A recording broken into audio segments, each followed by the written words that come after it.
ॐ जद्दारु ब्रह्ममूर्तिः प्रणवतनुधरं सर्ववेदान्तसारं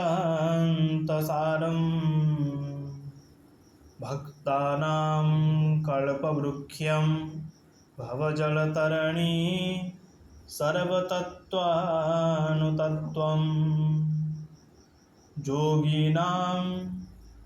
योगिनां हंसतत्त्वं हरिहरनिमित्तं श्रीपतिर्वैष्णवानां शैवानां भैरवाख्यं पशुपतिरिति जाशाक्तत्वोच्चशगतिः बौद्धानां बुद्धरूपं वृषभजतिवरं जैनसिद्धान्तसारं स्वादेवं पातु नित्यं कलिकुलगुहरं श्रीनीलशैलाधिनाथम्।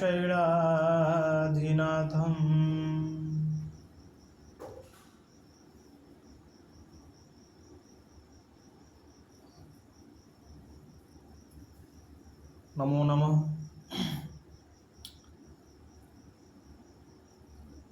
अद्य श्रीमद्भगवद्गीतायाः द्वादशोऽध्यायस्य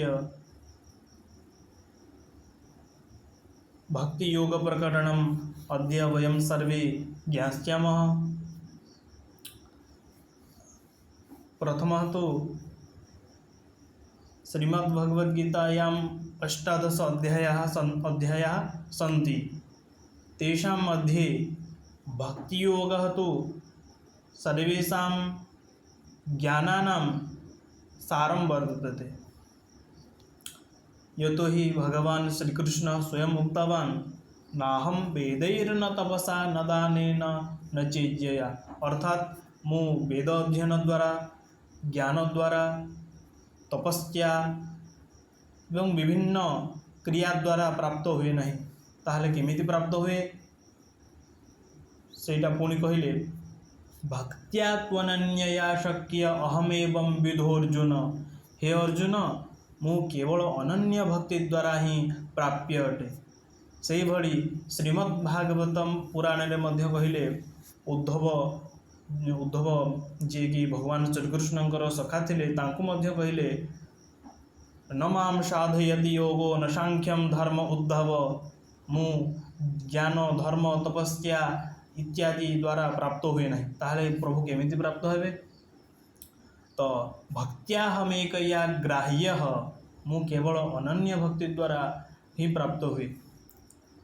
सही भक्ति जोग विषय आमे किंचित मात्रा रे जानिबा, जहाँकि जिज्ञासु गांडीव धनुर्धारी अर्जुन भगवान श्रीकृष्ण को भक्ति जोग विषय रे प्रश्न करुछंती कि भक्ति जोग माने किभली आमे अभ्यास करिबा, भक्ति जोग द्वारा किभली आमर कल्याण हेबो, से विषय रे भगवान श्रीकृष्ण आगो कहिबे।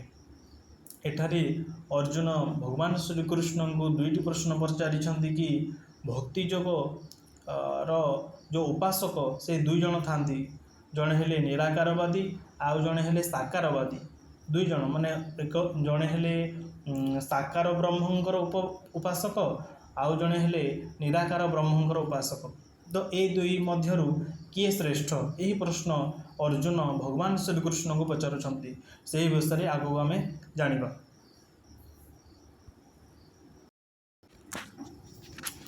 तो एठी भक्ति जोग प्रारंभ होची, जहाँकि श्रीमद् भगवद्गीतार 12 अध्याय भक्ति जोग प्रकरण रे विभक्त। यही भक्ति जोग 12 अध्याय रे सर्वमोट श्लोक संख्या होची 20। सेथिरे अर्जुन भगवान श्रीकृष्ण को पचारुछंती, जहाँकि प्रथम श्लोक अटे, एवं सतत युक्ता ये भक्ता स्वाम पर्युपासते एवं च क्षम्यताम् एवं सतत युक्ता ये भक्तास्त्वां पर्युपासते ये चाप्यक्षरमव्यक्तं तेषां के योगवित्तमाः। अर्जुन पचारुछन्ति, हे भगवान श्रीकृष्ण, हे माधव, हे मधुसूदन, जो भक्त नित्य निरंतर संयुक्त चित्त होई आपणकर पूजा उपासना करती, पुणी जो भक्त अक्षर अव्यक्त निर्गुण निराकार ब्रह्म को मध्य उपासना करती, सेमानक मध्य क्यों भक्त श्रेष्ठ योगी, अर्थात साकार ब्रह्म उपासक से श्रेष्ठ ना निराकार ब्रह्म उपासक से श्रेष्ठ। द्वितीय श्लोक रे भगवान श्रीकृष्ण उत्तर देउछन्ति अर्जुन को, जहाँकि एभଳି अटे। श्री भगवान वाच मय्यावेश्य मनो ये मां नित्ययुक्ता उपासते श्रद्धया परयोपेता स्ते मे युक्ततमा मताः। श्री भगवान कहले, जो माने मोठारे संयुक्त चित्त निवेश करी बा चित्त निवेश करी नित्य निरंतर मोठारे संलग्न होई परम श्रद्धा संपन्न होई मोर उपासना करती, सेमाने ही श्रेष्ठ योगी बोली मोर मत। माने एठी भगवान श्रीकृष्ण स्पष्ट भाव कही देउछन्ति कि साकारवादी एवं मन को माने साकार ब्रह्म सहित मन को संयुक्त करिकी जी ब्रह्म माने भगवान को उपासना करे से ही श्रेष्ठ योगी।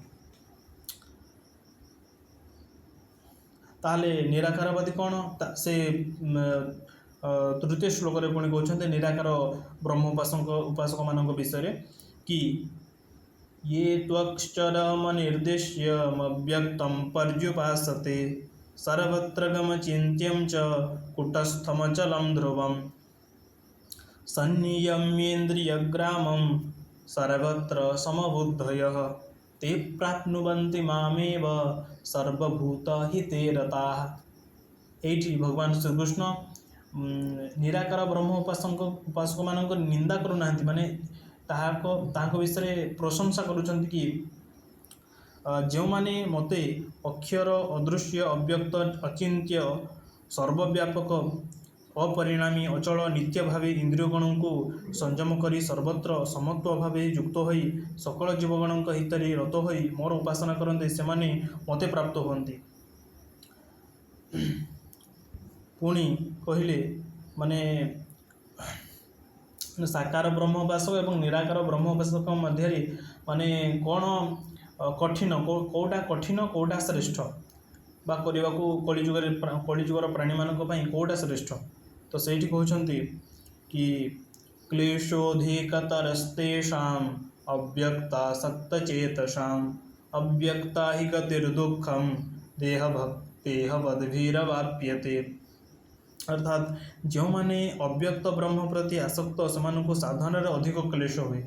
ये भगवान स्पष्ट भाव कहते कि जो माने निराकार ब्रह्मोपासक से साधना बहुत माने कष्ट हुए क्लेश हुए, किंतु जो माने साकार ब्रह्म उपासक से माने मन सहित तार संयुक्त होई सहज माने साधना करी हुए।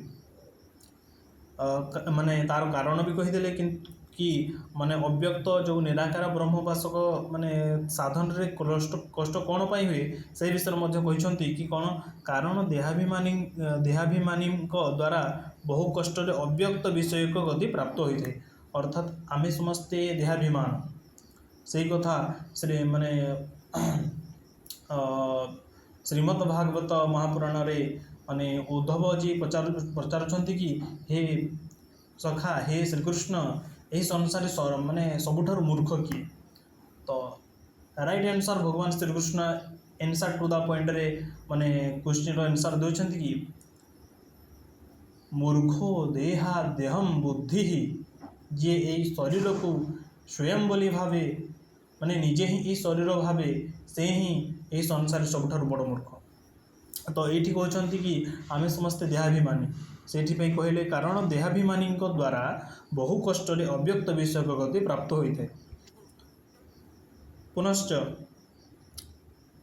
ये तु सर्वाणि कर्माणि मयि सन्न्यस्य मत्पराः अनन्येनैव योगेन मां ध्यायन्त उपासते अर्थात जो माने समस्त कर्म मोठारे समर्पण करी मतपरायण होई अनन्य जगरे मते ध्यान करी मोर उपासना करती से कौन ना एमिति उपासना कले हे अर्जुन तेषामहं समुद्धर्ता मृत्यु संसार सागरात् भवामि न चिरात् पार्थ मय्यावेशित चेतसां मोठारे जो माने चित्त निवेश करिथांती मु समानंकर मृत्यु संसार सागररु अविलंबे उद्धार करे।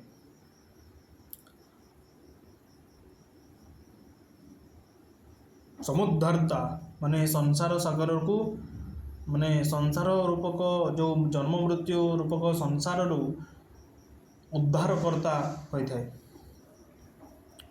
पुनश्च मय्येव मन आधत्स्व मयि बुद्धिं निवेशय निवसिष्यसि मय्येव अत ऊर्ध्वं न संशयः।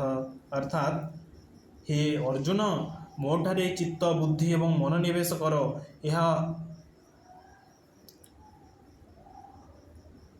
यह कले कौन हम यह द्वारा तुम्हें मोठारे ही निवास करिब एथिरे संदेह नहीं। तदनन्तरम अथ चित्तं समाधातुं न शक्नोषि मयि स्थिरम् अभ्यास योगेन ततो मामिच्छाप्तुं धनंजय।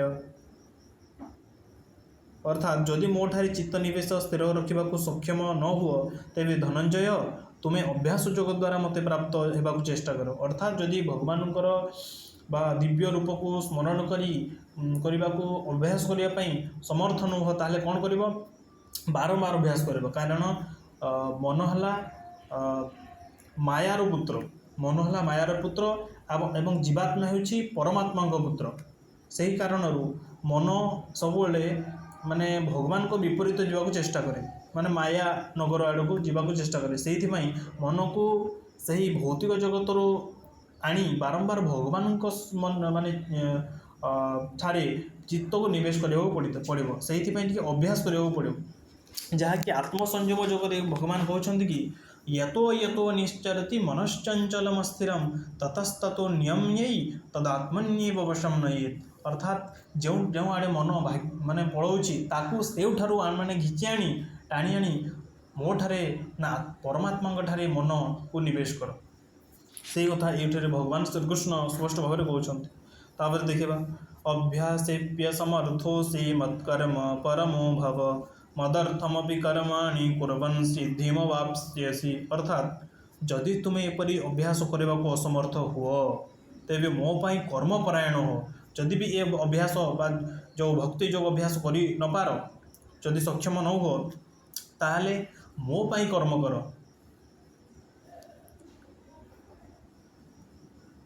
मो पाई सकल कर्म करी मध्य तुम्हें सिद्धि लाभ कर जहाँकि माने भगवान को जहाँ भी आम कर्म करुचे ताकू श्री माने भगवान श्रीकृष्ण को समर्पण करी ताहा करवा उचित।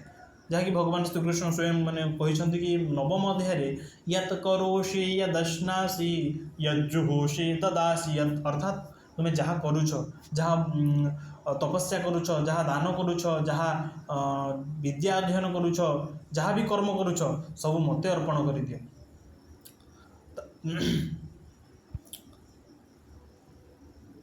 तदनन्तरम अथैतदप्यशक्तोषि कर्तुं मद्योगमाश्रितः सर्वकर्मफलत्यागं ततः कुरु यतात्मवान्। जदि मो जग आश्रा करी तुम्हें यह कर असमर्थ हो तेबे मन और इंद्रिय को वशीभूत करी समस्त कर्मर फलेच्छा त्याग कर। जदि ये सब कर्म मत माने समर्पण करने को समर्थ न हो ताहले मन और इंद्रियों को वशीभूत करी समस्त कर्मर जो फलेच्छा जो माने कर्मर फल जहाँ कि माने भौतिक सुख भोग से कर्मर फल माने त्याग कर। सेटा भगवान श्रीकृष्ण कहते। तापर देखा माने 12 नंबर श्लोक कहते पुणी श्रेयो हि ज्ञानमभ्यासात् ज्ञानाध्यानं विशिष्यते ध्यानात् कर्मफलत्यागस्त्यागाच्छन्तिरनन्तरम्। अर्थात अभ्यास अपेक्षा ज्ञान श्रेष्ठ ज्ञान अपेक्षा ध्यान करने श्रेष्ठ ध्यान करने अपेक्षा कर्मफल त्याग करने श्रेष्ठतर। त्याग कले तत्क्षणात् परम शांति मिले। कहुछि परा त्यागाच्छन्ति निरंतरम त्याग कले परम शांति प्राप्त होइथे। सेहिभଳି अद्वेष्टा सर्वभूतानां मैत्रः करुण एव च निर्ममो निरहङ्कारः समदुःखः सुखक्षमी सन्तुष्टः सततं योगी यतात्मा दृढनिश्चयः मय्यर्पितमनो बुद्धिर्यो मदभक्तः समे प्रियः। अर्थात पूरा जड़े माने भक्ति जोग पूरा वर्णना करिसेंति कि अर्थात जो जोगी सर्वजीवरे द्वेष न रखी समस्त प्रति बंधु भावापन्न होई और दयाशील रही जे निजे किछि नुहे भावी निरहंकार रहे सुख दुखरे समभावापन्न रहे सर्वदा समस्त प्रति क्षमाशील भाव रखी थाए से सर्वदा संतुष्ट रहती एवं सर्वदा आत्मसंयमी और दृढ़ आत्मविश्वास हो रही था मोठारे मन बुद्धि समस्त अर्पण कर से मोर अति प्रिय। पुनश्च यस्मान्नोद्विजते लोको लोकान्नोद्विजते च यः हर्षामर्ष भयोद्वेगैर्मुक्तो यः स च मे प्रियः। अर्थात जहाँक द्वारा संसार रे अन्य केही उद्विग्न हुए नहीं बा जे संसार ठारू अन्य कहार व्यवहार द्वारा उद्विग्न नुहे पुनः जे हर्ष क्रोध भय एवं उद्वेगरु मुक्त से भक्त मोर अति प्रिय। माने भगवान श्रीकृष्ण ये कहते कौ प्रकार भक्त मोर प्रिय भक्त तो माने चारि प्रकार जहाँकि माने सप्तम अध्याय वर्णित कर भगवान कि चतुर्विधा भजन्ते माम जना सुकृतिनोर्जुन आर्तो जिज्ञासुरार्थार्थी ज्ञानी च भरतर्षभ। तो चारि प्रकार भक्त मध्यरु एठी को प्रकार भक्त हेबा उचित माने भगवान को अति प्रिय सेटा भगवान श्रीकृष्ण कहते। पुनश्च अनवेक्ष्च शुचिर्दक्ष उदासीनो गतव्यथः सर्वारंभ परित्यागी यो मदभक्तः समे प्रियः। अर्थात जे काहारी उपरे निर्भर करे नहीं जहाँ ठारे बाह्य अंतःकरण शुद्धता थाए जे कर्मदक्ष देह इंद्रिय और इंद्रिय सुखदायी वस्तु मान प्रति जे उदासीन जे कौन प्रकार भय बा व्यथा रखी न थांती स्वार्थजनित सकल कर्म अनुष्ठान परित्यागी पुनः जे मो भक्ति रे सर्वदा मग्न थांती सेपरी भक्त मोर अति प्रिय। सेहिभଳି यो न हृष्यति न द्वेष्टि न शोचति न कांक्षति शुभाशुभ परित्यागी भक्तिमान यह समे प्रियः। अर्थात जो व्यक्ति कौन सी परिस्थिति रे बा कौन सी हृष्ट होती नहीं कि क्या द्वेष करते नहीं बा कौन से विषय रे शोचना बा शोक करते नहीं पुनश्च किछि भी आकांक्षा रखते नहीं एवं शुभ अशुभ कर्म परित्याग कर सर्वदा मन प्राण भक्ति रे भरी देई थांती से मोर अति प्रिय भक्त।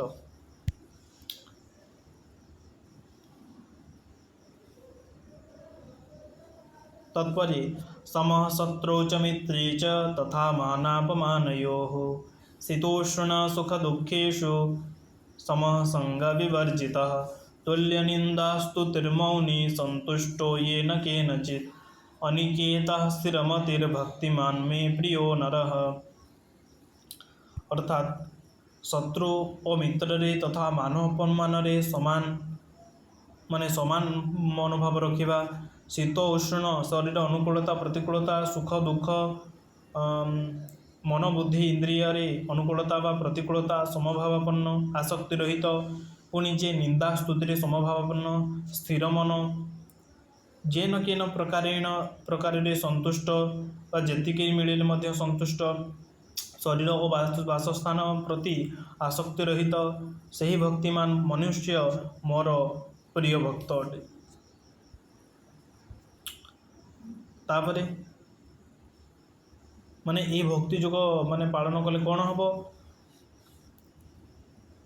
ये तो धर्म्यामृतमिदं यथोक्तं पर्युपासते श्रद्धाना मत परमा भक्तास्तेतीव मे प्रियाः। अर्थात हे अर्जुन जो श्रद्धाशील ଓ ମତପରାୟଣ ଭକ୍ତ ଏହି ଧର୍ମମୟ ଅମୃତକୁ ଉତ୍ତମ ରୂପେ ସେବନ କରନ୍ତି ବା ପାଳନ କରନ୍ତି, ସେମାନେ ମୋର ଅତୀବ ପ୍ରିୟ ଭକ୍ତ। ପ୍ରକୃତରେ ଜୀବନର ମାନେ ମନୁଷ୍ୟ ଜୀବନର ସାର୍ଥକ ହିଁ ଏହା, ଯାହାକି ଭଗବାନ ଶ୍ରୀକୃଷ୍ଣଙ୍କର ଭକ୍ତି, ପରମେଶ୍ୱରଙ୍କ ଭକ୍ତି ଦ୍ୱାରା ହିଁ ଆମକୁ ମାନେ ପରମ ଶାନ୍ତି ମିଳିବ, ଯାହାକି ଭକ୍ତି କଲେ ଆମକୁ ପ୍ରାପ୍ତ ହୋଇଥାଏ। ପରମ ଶାନ୍ତି କେମିତି ପ୍ରାପ୍ତ ହେବ? ନା ଭକ୍ତି ଦ୍ୱାରା। ଭକ୍ତି ଦ୍ୱାରା ହିଁ ଆମେ ମାନେ ଏହି ଭବ ମୃତ୍ୟୁ ମାନେ ସଂସାରରୁ ମାନେ ପାର ହୋଇ ଆମର ଯେଉଁ ମାନେ ନିତ୍ୟ ସ୍ଥାନ ବା ମାନେ ଆମର ଯେଉଁଠୁ ଆମେ ଆସିଛେ ବା ଯେଉଁ ପରମାତ୍ମାଙ୍କର ଅଂଶ, ସେହି ପରମାତ୍ମାଙ୍କ ଅଂଶରେ ଆମେ ମାନେ ବିଲୀନ ହୋଇଯିବା ଏବଂ ସେହି ପରମାତ୍ମାଙ୍କ ଦିବ୍ୟ ଶରୀରରେ ଆମେ ଲୀନ ହୋଇଯିବା। ସେଇଥିପାଇଁ ଭକ୍ତି ଯୋଗ, ଭଗବାନଙ୍କୁ ପ୍ରାପ୍ତ କରିବା ପାଇଁ ଭକ୍ତି ଯୋଗ ହିଁ ଏକମାତ୍ର ଉପାୟ, ଯାହାକି ବେଦ, ପୁରାଣ, ଉପନିଷଦ, ଗୀତା, ଭାଗବତ, ରାମାୟଣ, ପ୍ରତ୍ୟେକ ଧର୍ମଶାସ୍ତ୍ର, ପ୍ରତ୍ୟେକ ଗ୍ରନ୍ଥ ଗୋଟିଏ ମାତ୍ର ମାଧ୍ୟମ ବା ଭଗବାନଙ୍କୁ ପ୍ରାପ୍ତ କରିବାର ଗୋଟିଏ ହିଁ ମାତ୍ର ମାଧ୍ୟମ ବତାଉଛନ୍ତି, ଯାହାକି ଭକ୍ତି। ଭକ୍ତିର ଅର୍ଥ ହେଲା ଭଜ ପ୍ଲସ୍ କ୍ଷିତିନ୍, ଅର୍ଥାତ୍ ଭଜ ସେବାୟାମ। ଭଜ ଧାତୁ ଥାଏ, ତାର ଅର୍ଥ ହେଲା ସେବା ଅର୍ଥରେ। ଭଜ ସେବାୟାମ, ଯାହାକି ଭଜତି ଭଜତଃ ଭଜନ୍ତି, ଭଜ ସେବାୟାମ ମାନେ ସେବା ଅର୍ଥରେ ମାନେ ଭକ୍ତିକୁ ଉପଯୋଗ କରାଯାଏ। ଏବଂ ସେହି ଭକ୍ତି କିଭଳି କରିବା, ମାନେ କେମିତି ସେହି ଭକ୍ତି ଯୋଗ ଆଚରଣ କରିବା, କେମିତି ଆମେ ସେହି ମାଧ୍ୟମ ଦ୍ୱାରା ଅନ୍ତଃକରଣ ଶୁଦ୍ଧ କରିବା। ଅନ୍ତଃକରଣ ଶୁଦ୍ଧ ହେଲେ ଯାଇ ମାନେ ଭଗବାନଙ୍କର ସାକ୍ଷାତକାର ହେବ। ତ ଅନ୍ତଃକରଣ କେମିତି ଶୁଦ୍ଧ କରିବା? ନା ଭକ୍ତି ଦ୍ୱାରା। ସେହି ଭକ୍ତି ବିଷୟରେ ମାନେ ଭକ୍ତି କେମିତି କରିବା, କେମିତି ତା'ର ମାନେ ନୀତି ନିୟମକୁ ପାଳନ କରିବା, କ'ଣ କଲେ ଅନ୍ତଃକରଣ ମାନେ ଅନ୍ତଃକରଣର ମଳିନତା ଦୂର ହେବ, ସେ ସବୁ ବିଷୟରେ ଆମେ ଅନ୍ୟ ଏକ ଭିଡ଼ିଓରେ ଆଲୋଚନା କରିବା। ଆଜି ପାଇଁ ଏତିକି। ଧନ୍ୟବାଦ, ଯାହାକି ଆପଣମାନଙ୍କୁ ଏହି ଛୋଟିଆ ଭିଡ଼ିଓଟି ଅତ୍ୟନ୍ତ ଉପଯୋଗୀ ହେବ ଏବଂ ଶ୍ରୀ ଜଗନ୍ନାଥଙ୍କର ଆଶୀର୍ବାଦରୁ ମୁଁ ଗୋଟେ ଅଧମ ଏହି ତୁଚ୍ଛ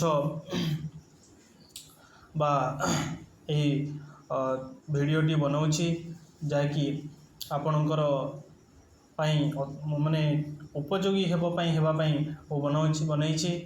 ଯଦି ଏହା ଆପଣମାନଙ୍କୁ ଉପଯୋଗୀ ଲାଗେ, ଅନ୍ୟମାନଙ୍କୁ ସେୟାର ଏବଂ ଜ୍ଞାନ ବାଣ୍ଟନ୍ତୁ ଏବଂ ଭଗବାନଙ୍କର ଭକ୍ତି କରିବା ପାଇଁ ସେମାନଙ୍କୁ ପ୍ରୋତ୍ସାହନ ଦିଅନ୍ତୁ। ଧନ୍ୟବାଦ।